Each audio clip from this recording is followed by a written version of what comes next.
우리 하나님 말씀 출애굽기 6장 10절로 13절까지 말씀이 되겠습니다. 구약성경 출애굽기 6장 10절로 13절까지 말씀 함께 합독을 했으면 좋겠습니다. 야훼께서 모세에게 말씀하여 이르시되 들어가서 애굽 왕 바로에게 말하여 이스라엘 자손을 그 땅에서 내보내게 하라. 모세가 야훼 앞에 아뢰어 이르되 이스라엘 자손도 내 말을 듣지 아니하였거든 바로가 어찌 들으리이까? 나는 입이 둔한 자니이다. 야훼께서 모세 아론에게 말씀하사 그들로 이스라엘 자손과 애굽 왕 바로에게 명령을 전하고 이스라엘 자손을 애굽 땅에서 인도하여 내게 하시니라. 아멘. 할렐루야. 오늘도 좋은 날입니다. 예수님 안에서 좋은 일은 합니다. 우리 특별히 우리 유치부 찬양팀 교사님, 우리 교사들이 하나님 앞에 찬양하는데 제 마음이 너무 뜨겁고 또 함께 찬양하고 싶고, 특별히 구원하심은 하나님 그리고 어린 양 보좌에게 있었다는 가사가 우리가 어떻게 앉아서 하나님을 찬양할 수 있을까? 그래서 제가 우리 함께 서서 찬양하자 그렇게 고백을 했고요. 또 우리 서서 또 신앙 고백하니까 의미가 있지 않습니까? 근데 앉으란 말도 안 했는데 다 앉으셨더라고요. 일심단체 단결해서 아마 처음 그렇게 하시니까 그랬던 것 같은데, 어쨌든 오늘 우리 교사들이 하나님 앞에 이 새벽을 깨우면서 얼마나 열심히 준비했을까 보니까 30분에 벌써 연습을 하고 있더라고요. 그 열정과 열심과 그 마음을 주께서 이미 기억하시고 함께 하시는 것을 믿습니다. 우리 권영도 집사님 안 나오시면 안수 집사는 전멸할 뻔했는데 혼자라도 자리를 지켜주셔서 전멸은 아닙니다. 한번 따라 하실까요? 그래도 일하시는 하나님, 그래도 일하시는 하나님. 여러분, 우리는 함께 출애굽기 말씀을 나누고 이제 출애굽기 벌써 6장이죠. 1장에는 이스라엘 백성이 애굽에 내려왔습니다. 그리고 놀랍게 번성하기 시작합니다. 요셉을 알지 못하는 새 왕이 보니까 두려울 정도인 것입니다. 이대로 가다간 이스라엘 민족, 히브리 민족이 애굽에 가득하겠다. 기억하십니까? 그래서 어떻게 합니까? 히브리 사내 아이들이 태어나면 모조리 죽여라. 십부라, 부하라고 하는 지혜로운 산파들이 놀랍게도 그 가운데 모세를 살려내지 않습니까? 출애굽기 2장에 오면 그 모세가 물에 던져지게 되고 바로의 딸이 건져내게 되고 모세가 바로의 왕궁에서 자라게 됩니다. 40년을 자라죠. 그리고 자신에게 민족적인 정체성이 들어왔을까요? 이스라엘 민족을 위해서 바로 왕궁을 집어 던지고 내가 한번 일어서겠다 라고 하셨지만 안타깝게도 배신자가 되고 살인자가 돼서 어디로 갑니까? 미디안 광야로 도망을 치는 신세가 돼버리고 맙니다. 여기까지가 출애굽기 2장이란 말이죠. 출애굽기 3장에 오면 늘 귀에 못 집으시겠지만 떨기나무 불꽃 가운데 하나님께서 드디어 또다시 40년 만에 모세 나이 80이 되었을 때 광야에서 불꽃 가운데서 하나님께서 만나주시는 장면, 여러분 생애에 절대로 잊지 말아야 될 장면. 떨기나무 불꽃같이 그 불꽃 속에 있는 하나님의 임재가 떨기나무라는 아주 초라하고 나약한 존재를 능력 있게 하고 권세 있게 하고 비전 있게 하고 꿈 있게 하고, 이것을 가슴에 품고 있는 사람은 기억하죠. 떨기나무를 보지 않고 불꽃 가운데 있는 하나님을 본다. 한번 따라 하실까요? 떨기나무를 보지 아니하고 떨기나무 가운데 임재하시는 하나님을 믿습니다. 하나님을 봅니다. 하나님을 의지합니다. 제가 강단에 설 때마다 그 말씀을 묵상하고 그 말씀을 붙잡고 선다고 말했죠. 떨기나무같이 초라한 존재가 어떻게 감히 하나님 말씀을 강단에 들고 설 수 있을까? 끊임없이 도전하죠. 끊임없는 딜레마예요. 딜레마 아니겠습니까? 우리 성도님들 간에 얼마나 지혜로우신 분도 많고 훌륭하신 분도 많고 똑똑하신 분도 많고 저보다 더 기도 많이 하시는 분도 많고 정말 아무도 모르게 헌신하신 분들이 얼마나 많은데 어떻게 강단에서 감히 하나님 말씀을 증거할까? 하나님께서 떨기나무같이 초라하지만 하나님의 성령께서 불꽃 가운데 임재하셔서 떨기나무가 말하지 않냐고 누가 말한다? 하나님이 말씀하신다. 떨기나무는 아무런 말할 수 있는 능력도 없어요. 무슨 권세가 있습니까? 자격이 있습니까? 무슨 지혜가 있습니까? 명철이 있습니까? 떨기나무가 말하는 것이 아니라 떨기나무 불꽃 가운데서 하나님이 말씀하신다. 믿으십니까? 여러분 출애굽기 4장에 가면 모세는 자신이 떨기나무인 것을 알기 때문에 하나님 난 못 갑니다. 내가 어떻게 감히 하나님 말씀을 전합니까? 애굽에 못 갑니다. 이스라엘 백성들이 나를 거부했는데 어디 가서 거기서 말을 합니까? 모세는 하나님 앞에 아주 그냥 고집도 새 고집이라고 주저앉아 버립니다. 나중에는 나는 입이 둔해서 말도 못하는 존재입니다. 하나님께서 모세를 설득하는 장면이 저렇게 4장에 나오죠. 특별히 저렇게 4장 20절 21절에 보면 드디어 모세의 고집이 깨집니다. 꺾어집니다. 끊어집니다. 하나님께서 주시는 그 지팡이, 모세의 지팡이가 아닌 하나님의 지팡이를 들고 애굽에 내려가죠. 출애굽기 5장에 가면 그 애굽에 내려갔던 모세가 어쩌면 이 정도로 하나님이 함께 하시고 그 역사하시고 기적을 베푸면 바로 왕이 금방이라도 내버려 둘 줄 알았습니다. 사실상 설교자의 딜레마는 뭔지 아십니까? 말씀을 대언하는 전달자의 딜레마는 뭐냐면 하나님의 말씀을 증거하면 그 말씀 앞에 모두가 거꾸러질 것이다. 가슴을 치면서 회개하고 나올 것이다. 다 은혜 받았다고 할 것이다. 그런 걸 기대하고 말씀을 전합니다. 그러나 어림도 없는 소리입니다. 상대를 잘못 만나면 10가지 기적이 나타나도 꼼짝도 안 합니다. 바로 왕이 그랬습니다. 뭐 하는 거야? 무슨 네가 믿는 하나님을 내가 언제 봤다고 그러냐? 되지도 않는 소리 하는. 10가지 기적이 일어나도 바로 왕은 강팍하여 조금 더 움직이지는. 그럴수록 이스라엘 백성은 점점 고통스러워지고 모세의 가슴은 타들어갑니다. 바로는 점점 더 강팍해집니다. 해야 되나 말아야 되나. 그러나 결국은 바로와 아들이 거꾸로지고 온 초태생들이 무너지면서 드디어 바로가 이스라엘 백성을 내보낼 수밖에 없는 상황이 되어버립니다. 자, 그런 상황 가운데 그 팽팽한 신경전이 벌어지는데 출애굽기 6장에 가보면 오늘 통해 보면 그렇게 강팍해지고 이스라엘 백성을 고통스럽게 하는 그 바로에게 하나님께서 또 가서 말을 전하라고 하는 것입니다. 야, 가서 환영해주고 잘 왔다고 하고 국밥이라도 사주고는 얼마나 좋겠어요. 갈 때마다 문전박대고 핍박을 당하고 갔다 오면 더 힘들어지니까 이스라엘 백성도 모세를 인정하지 않냐고 힘든데 하나님이 모세에게 또 가라고 말하네. 여러분 어떠십니까? 여러분의 사명을 감당할 때에 때로 정말 여러분을 잘 받아주면 얼마나 좋겠어요. 근데 하나님의 말씀이 하나님이 이런데도 불구하고 아직 깨닫지 못하는 사람들이 어쩌면 하나님의 계획 속에서 빈정거리고 핍박거리고 피식거리고 오히려 거절하고 거부하고 그럼에도 불구하고 또 가라고 어떻게 해야 될까요? 오늘 이런 상황이 오늘 성경 본문 속에서 벌어지고 있는 것입니다. 우리는 첫 번째로 하나님께서 자신의 계획과 이름을 선포하여 주시는 장면을 발견하게 됩니다. 출애굽기 6장 8절입니다. 6장 8절에 보면 내가 아브람과 이삭과 야곱, 기억하십시오. 이스라엘 백성들의 자신들의 조상이라고 믿는 하나님, 아브람과 이삭과 야곱에게 주기로 맹세한 땅으로 너희를 인도하고, 내가 인도하고, 그죠? 그 땅을 너에게 주어 기업을 내가 인도하고 내가 너희에게 주어 내가 너희로 기업을 삼게 하리라. 그가 누구냐? 내가 누구냐? 나는 야훼 하나님 너희를 건지시는 자다라고 말씀하고 있습니다. 이게 하나님의 계획입니다. 이게 하나님의 섭리입니다. 하나님의 비전입니다. 아주 중요한 것은 하나님은 일관성 있게 이 말씀을 아브라함에게 말씀하셨고 이삭에게 말씀하셨고 야곱에게 말씀하셨고 요셉에게 이어지고 드디어 모세까지 이어지고 있는 것입니다. 한번 따라 하실까요? 하나님의 계획은 항상 일정하시고 정확하시고 오르시다. 기억하세요. 마지막으로 중요합니다. 하나님은 어떤 상황 속에서도 항상 일정하게 정확하게 옳은 길로 인도하시는 것입니다. 우리의 처지와 상관없이 우리의 입장에 상관없이 우리의 상황에 입장 없이 지금 내가 지금 어떤 위치에 있는지에 상관없이 하나님은 정확하게 자신의 계획을 섭리라고 말하죠. 계획이라고 말하죠. 목적이라고 말하죠. 비전이라고 말하죠. 꿈이라고 말하죠. 약속이라고 말합니다. 그것을 어떻게 하느냐? 이끌어 가시는 것입니다. 신앙생활의 갈등은 뭐냐면 하나님은 말씀은 알겠는데 말씀이 선포되는데 현실하고 다르다는 것입니다.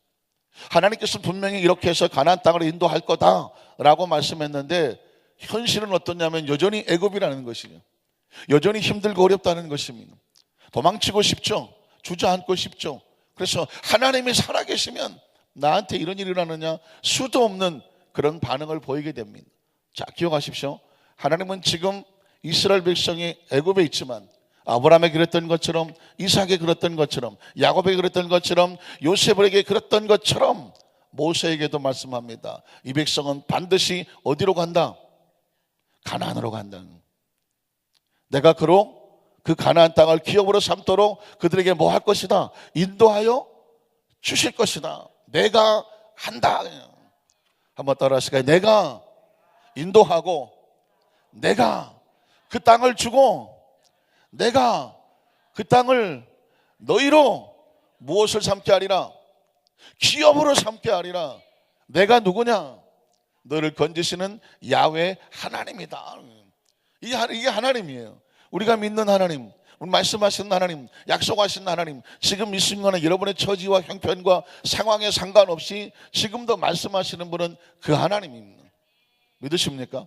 자, 두 번째는 뭐냐면 하나님의 말씀이 선포되면 보이는 반응들인데 이스라엘 백성들의 반응은 어땠을까요? 이스라엘 백성들의 반응을 보면 6장 9절입니다. 9절에 보니까 모세가 이와 같이 이스라엘 자손에게 전하나, 뭐라고 전했는지 기억하시죠?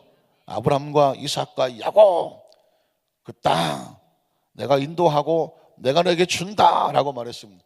자, 이 말씀을 전했습니다. 그랬더니 그들이 마음의 상함과 가혹한 노양. 왜 마음이 상할까요? 현실이 고통스러워. 요셉을 알지 못하는, 또 모세가 와서 바로 왕을 만날 때마다 점점 힘들어져. 그러니까 하나님의 말씀은 하나님께서 하신다라고 아무리 선포되는데 현실은 점점 힘들어지는 것 같아. 점점 상황이 어려워지는 것 같아. 그래서 마음이 상해. 뿐만 아니라 가혹한 노역으로 말미암아 그 모세가 전한 하나님 말씀을 듣습니까? 안 듣습니까? 듣지 아니하였더라. 어떻습니까? 지금 이 상황 속에서 하나님의 심장은 어떠실까요? 하나님께서 분명히 그렇게 하시겠다고 말씀했지만 이스라엘 백성들은 아니라고 말합니다. 모세는 지금 어떨까요? 하나님 말씀이 전하라고 해서 말씀을 전했는데 그 말씀을 듣는 사람들의 마음은 어림도 없는 소리입니다. 모세가 뭐라고 말하는데 듣지도 않습니다. 여러분, 세상에 하나님 일을 하는데 하나님 일을 갖고 하는데 상대방이 알아주지도 아니하고 들어주지도 아니하고 인정하지도 아니하고 들은 척도 아니하면 어떤 심정이 됩니까? 이건 또 사명자들의 딜레마예요. 장로님들, 우리 안수집사님들, 권사님들, 특히 지역장 고역사님들 하나님 일을 열심히 한다고 하는데 이게 그 식구들이 마음껏 이렇게 말씀대로 들어주지를 않아요. 아이고, 그냥 지역장 쉽지 않습니다. 구역장 쉽지 않습니다. 여러분 어떻습니까? 지역장만 쉽지 않고 구역장만 쉽지 않은 게 아니라 모세도 쉽지 않았어요. 저는 성경을 보면서 목회는 어디서 배우느냐? 모세한테 배웠네요. 여러분의 사역의 리더자로서, 영적인 리더자로서 어떤 일을 만날 때 리더자는 어디서 배워야 되나 했더니 모세한테 배워야 돼요. 왜냐하면 그 사역자 300만이야. 이끌어가는 게 300만. 성도도 만나요. 그냥 신자가 300만. 교회는 광야 교회예요. 애굽에 있다가 광야로 끌고 가고 가나안으로 가야 되는데 이 300만이 만만하지가 않아요. 모세 한마디에 움직여지는 사람들이 아니라는 말입니다. 내가 싫으면 모세도 싫고 하나님 말씀도 싫은 것이고 내가 좋으면 모세도 좋고 하나님 말씀도 좋다고. 근데 지금 이스라엘 백성은 하나님 말씀에 대해서 어떻게 합니까? 듣고 싶지가 않은 것입니다. 기억하십시오. 이건 남의 이야기 아니라 누구 이야기예요? 우리 이야기입니다. 우리가 이 땅의 삶 가운데 인생은 광야와 같고 이 광야 속에 하나님을 만난 백성들은 교회 속에 들어온 자와 같습니다. 그런데 하나님의 말씀과 현실에 부딪히는 이 차이 가운데 꼭 기억하실 것은 내 입장에서 하나님을 이해하려고 하면 안 되는 거예요. 내 입장에서 하나님의 말씀을 평가하려고 안 되면 안 되는 거죠. 내 입장으로 하나님을 보면 안 됩니다. 하나님의 입장에서 우리를 봐야 되는 거예요. 그걸 믿음이라고 말하는 것입니다. 여러분, 모든 지금 이스라엘 백성들이 왜 모세의 말을 듣지 않습니까? 자기들의 처지가 안 좋아. 내 마음이 안 좋아. 그러니까 아무리 하나님의 말씀을 해도 그 말씀이 들어오지도 아니하고 그 말씀을 듣고 싶지도 아니하고 말씀대로 하고 싶지도 아니해.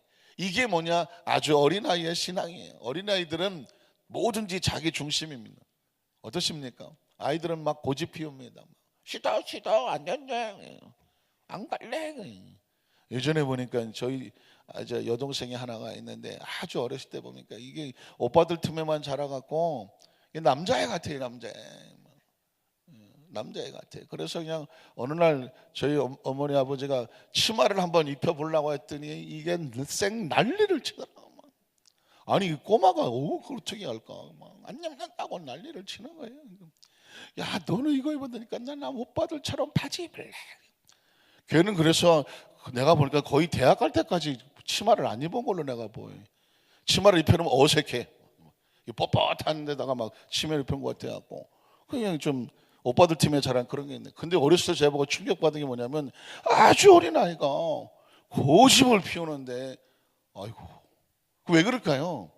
자기 입장에서 엄마 아빠가 하는 행동에 대해서 받아들이질 못하니까 막 덤벼들고 씩씩거리고 뭐 하더라고요. 그래서 어렸을 때 보니까 우리는 뭐 그렇게 무조건 부모님이 시키면 뭐 우리 군대식으로 자라갖고 그냥 거의 막 방학 때도 군대 가서 막사에서 살았어요. 아버님이 해병대 뭐 김포에서 근무를 하셔갖고 그냥 우리 맞아 그냥 어려서부터 난 군인인 줄 알았다니까요. 그냥 군복도 어디서 이렇게 줄여 오셔갖고 막 미싱으로 박아갖고 막 반바지도 군복으로 만들어주고 막 수영복도 군복으로 만들어주고 난 군인인 줄 알았다니까 맨날 어려서 막 그래서 무조건 그냥 말 한마디면 오케이여서 근데 이 딸내미는 안 그러더라고. 딸내미는 자기가 싫으면 싫다고 그러고 막. 근데 여러분 성경에 보면 어린아이는 다 그래요. 이스라엘 백성은 아직 어린 심정과 같아요. 신앙이 성장하고 성숙했다는 이야기는 뭐냐면 지금 당장 이해가 되지 않지만 하나님은 항상 오르시다. 믿으십니까? 하나님이 이끄시는 것은 항상 오르시다. 이게 성장하고 성숙해 보면 부모님의 마음이 그때 그래서 이렇게 하려고 했구나. 물론 부모님도 부족하죠. 완전하지는 않아요. 그러나 세상에 어떤 부모가 자식에게 나쁘게 하려고 하겠습니까? 자식이 이해가 되지 않는다고 할지라도 그 좋은 부모들은 최선을 다해서 자식에게 좋게 하려고 하는 거예요. 뒤늦게 깨닫죠. 그걸 뭐라고 말해요? 철들었다고 말하냐. 철들었구나. 신앙에 철이 드는 것은 뭐냐면 성장하고 성숙하는 것은 뭐냐면 내 형편과 처지와 입장과 내 경험과 내 계획과 상관없이 하나님은 항상 선하시고 오르시다라는 것입니다. 이걸 깨닫기까지 많은 과정을 겪으면서 결국은 돌아서 하는 말이 그게 하나님의 방법이었구나. 아주 조심스러운 개인적인 간증이지만 제가 제 인생을 살아가면서 자꾸 복기를 하게 돼요. 복기. 태어나서 성장 과정 쭉 돌아오면서 기도할 때마다 자꾸 복기를 하게 되더라고요. 복기한다는 것은 다시 되새기면서 보는 거예요. 그때 보면 그때 왜 그랬지? 그때 왜 그랬지? 왜 그랬지? 쭉 흘러가는데 결국 돌아서면 최종 결론은 뭐냐? 하나님은 오르시다라는 거예요. 그때 막 죽을 것 같기도 하고 너무 고통스럽기도 하고 너무 견디기 없기도 하고 근데 불구하고 하나님께서 이끌어 가셔. 그런데 여기 있고 싶은데 옮기기도 하고 옮기고 싶은데 거기에 놔두기도 하시고 이게 뭐 내 의사와 생각과 상관없이 하나님은 계속 수를 놓아가. 그래서 그때는 왜 그런지를 모르겠어요. 뒤늦게 깨달아 보면 하나님은 항상 선하시고 오르시다. 그 훈련을 어디서 받느냐면 광야에서 받는 것입니다. 기억하십니까? 이스라엘 백성이 그 광야를 지나갈 때 여기서 그냥 한 달만 푹 쉬었으면 좋겠네. 그러나 구름 기둥이 움직이면 같이 움직여. 이스라엘 백성의 의사와 상관이 없어요. 이 구름 기둥은 누구의 의사일까요? 하나님의 의사예요.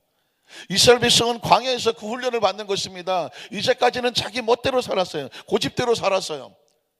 눈치 보고 살았고 그냥 뭐 남의 집 부뚜막에서 주인 잘 만나면 유행가 재수로 살았어요. 그러나 하나님을 믿고 광야로 나오니까 이젠 꼼짝없어요.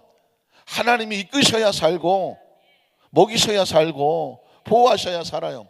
가장 중요한 것은 내 뜻이 깨지는 것이죠. 내 고집이 깨지는 것입니다. 내가 가고 싶다고 가는 게 아니에요.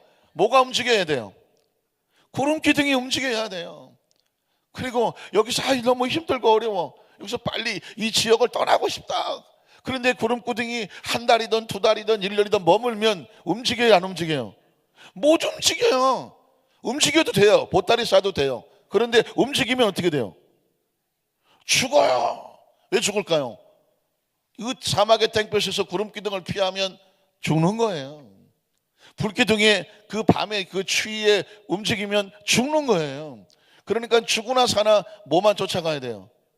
구름 기둥 쫓아가야 되고 불기둥 쫓아가야 돼요. 결국은 뭐냐? 이 세상에서 우리 마음대로 살 수 있어요. 자유의지가 있어서 하고 싶은 대로 할 수 있어요. 가고 싶으면 가고 앉으시면 내 마음대로 할 수 있어요. 그러나 중요한 것은 하나님의 말씀이 구름기둥과 불기둥이라 말씀과 함께 움직이지 않으면 마음대로 할 수 있어요. 그러나 결과는 뭐예요? 죽는 거예요. 구름기둥과 불기둥은요, 살라고 있는 것이죠. 그래서 이스라엘 출애굽기 40장 마지막 절에 보면 구름기둥이 움직이면 이스라엘 백성이 움직이고 구름기둥이 머물면 1년이든 2년이든 이스라엘 백성은 그곳에 머물렀더라. 이유가 뭘까요? 지금 훈련받고 있는 것이죠.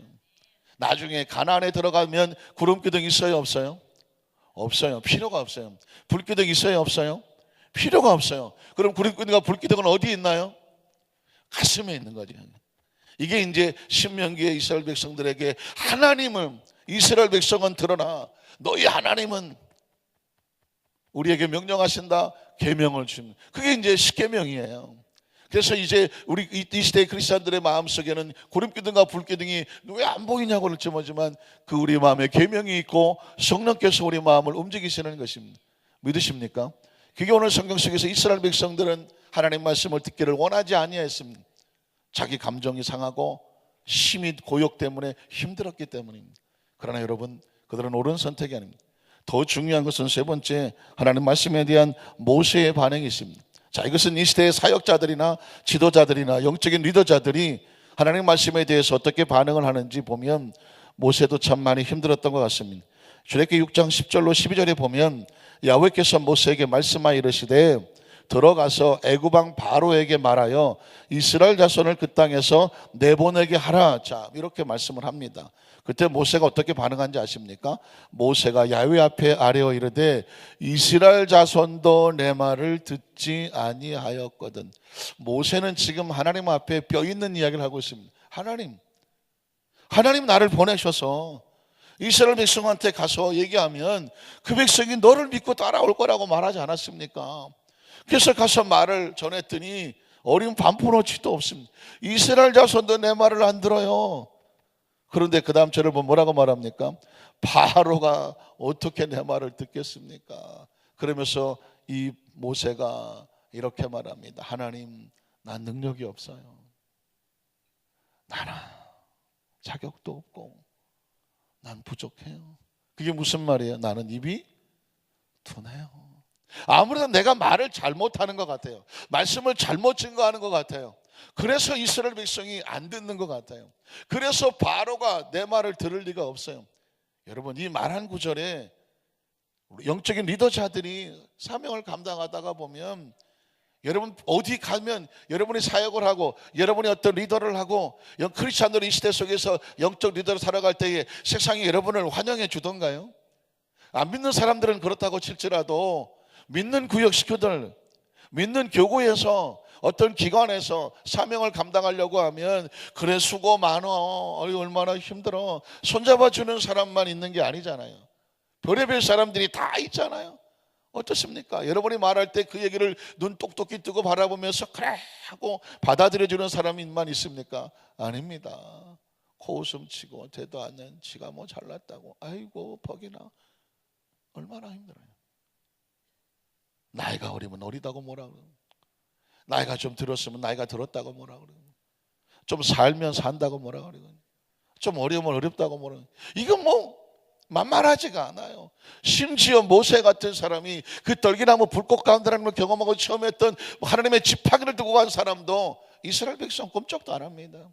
지금 내가 죽겠는데 하나님 말씀이 무슨 소용이냐. 바로 꼼짝도 안 합니다. 그러니 어떻게 합니까? 모세는 스스로 무너지죠. 하나님, 난 입이 둔합니다. 여러분, 아마 신앙생활하고 사명 감당하다가 지역장이 됐던 구역장이 됐던 영적인 리더자가 됐던 기관의 기관장이 됐던 아니면 교사가 됐던 무슨 성가대원이 됐던 아니면 남녀 성교회가 됐던 뭐 시르벤 성교회가 됐던 뭐 전도실이 됐던 제가족실이 됐던 어떤 일을 감당하다가 보면 하나님의 사명자들은 이 모세 같은 일을 만나게 돼요. 저는 뭐 예외가 아니고 저도 아이고 하나님, 제가 입이 너무 둔합니다. 제가 지혜가 부족한 것 같습니다. 제가 모자란 것 같습니다. 스스로 수없이 무너질 때가 얼마나 많겠습니까? 우리 사랑하는 우리 장로님들도 그렇고 우리 우리 안수 집사님 권사님들도 야, 내가 이게 장로로 자격이 있나, 내가 하나님 내가 자격이 없나 봐요. 안수 집사님들 다 그러겠습니까? 우리 권사님들은 뭐 안 그러시겠습니까? 지역장 구역장님도 수도 없이 하나님, 아이고 목사님 나 못하겠어요. 가방 내놓으려니 가방에 내놓으 아주 가방이 무기야. 가방 내놓으려요. 왜 그럴까요? 각 기관에서 봉사하다가도 아이고 나 목사님 못하겠어. 왜? 꼭 힘들고 어렵게 한 사람들이 한두 명은 섞여 있잖아요. 그때 오늘 모세처럼 그렇게 고백, 아이고 하나님 입이 둔합니다 하지만 입이 둔합니다 라는 말 속에는 하나님에 대한 원망도 있어요. 그러고 봐요 내가 안 한다고 그랬는데 왜 나를 보내갖고, 그런 것도 있고, 이스라엘 백성들이 말을 안 들어주는 것에 대한 마음에 서운함도 있고, 또 바로 왕을 만나러 가려니까 앞이 캄캄, 이거 되지도 않을 사람한테 가서 그 얘기했다가 또 거절당하고 초라하게 돌아서야 될 자신의 모습을 생각하니까 그것도 힘들어. 그러니 어떻게 그 모든 걸 섞어서 하나님 난 입이 둔해요. 차라리 딴 사람 보내세요. 나 못하겠어요. 이제 딴 사람 보내세요. 그러고 싶은 마음이 지금 모세의 마음속에 있는 거죠. 하나님께서 이 모세 이야기를 듣고 마지막 결론입니다.